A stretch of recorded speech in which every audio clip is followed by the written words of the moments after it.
nebigu wuxuu yidhi sala allahu calayhi wasalam dadow ina lilqabri daqda low najaa minha axadun lanajaa minha sacd bni mucaad.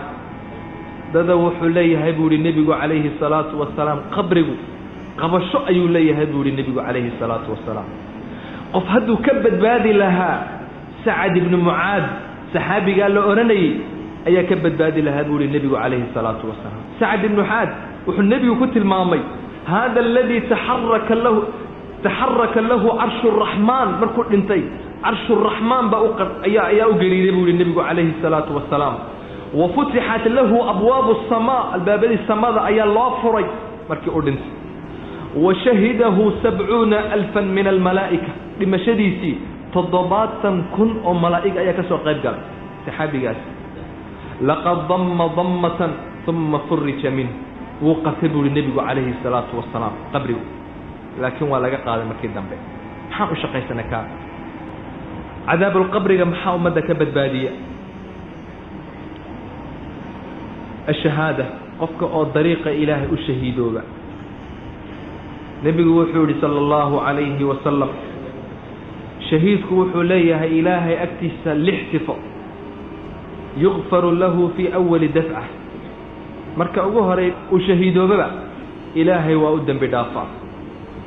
wa yara maqcadahu min aljanna, meeshuu alla u diyaariyeyna markaaba waa la tusaa. wayujaaru min cadaabi alqabri, cadaabu qabrigana alla uu ka badbaadiyaa. waya'manu min alfazaci alakbar, argagaxa weyn ee qiyaamahana alla uu ka badbaadiyaa. wayudacu calaa ra'sihi taaju lwaqaar, taaju lwaqaarna madaxaa loo geliyaa buu yihi nebigu calayhi salaatu wasalaam.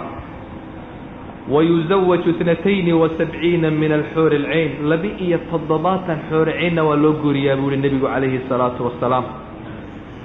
wayushafic fii 70 min aqaaribi, 70 qof oo qoyskooga wuu shafeecad qaadaa buu yihi nebigu calayhi salaatu wasalaam. waa shahiidka fadliga uu leeyahay, xadiiskuna waa saxiix. suuratu yaasiin oo la akhriyo waa lagaga badbaadaa. nebigu wuxuu ku tilmaamay calayhi salaatu wasalaam, hiya almaanica hiya almunjiya tunjiihi min cadaabi alqabr.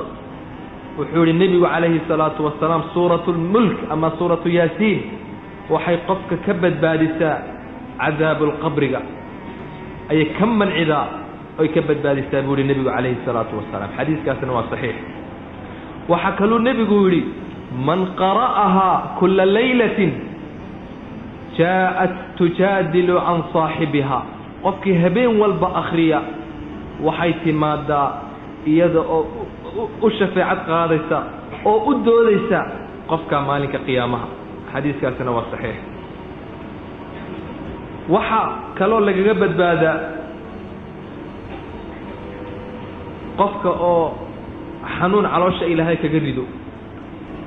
nebigu wuxuu yihi, man yaqtuluhu batnu, qofkii calooshiisu ay disho lam yucadab fii qabri, qabrigiisa laguma cadaabo. ama daacun ku dhaco ama intuu shuban ku dhaco ku dhinta, nebigu wuxuu yihi calayhi salaatu wasalaam, kaana qabriga laguma cadaabo. xadiiskaasina waa saxiix. waxaa kale oo lagaga badbaadaa mowtu ljumuca, jimcaha oo la dhinto. nebigu wuxuu yihi, man maata yowma aljumuca, qofkii dhinta maalinka jumcaha, aw leylata aljumuca, ama habeenka jimcaha, wuqiya fitnata alqabr, fitnatu lqabri waa laga badbaadiyaa buu nebigu calayhi salaatu wasalaam. ilaahay cadaabulqabriga hay naga badbaadiyo.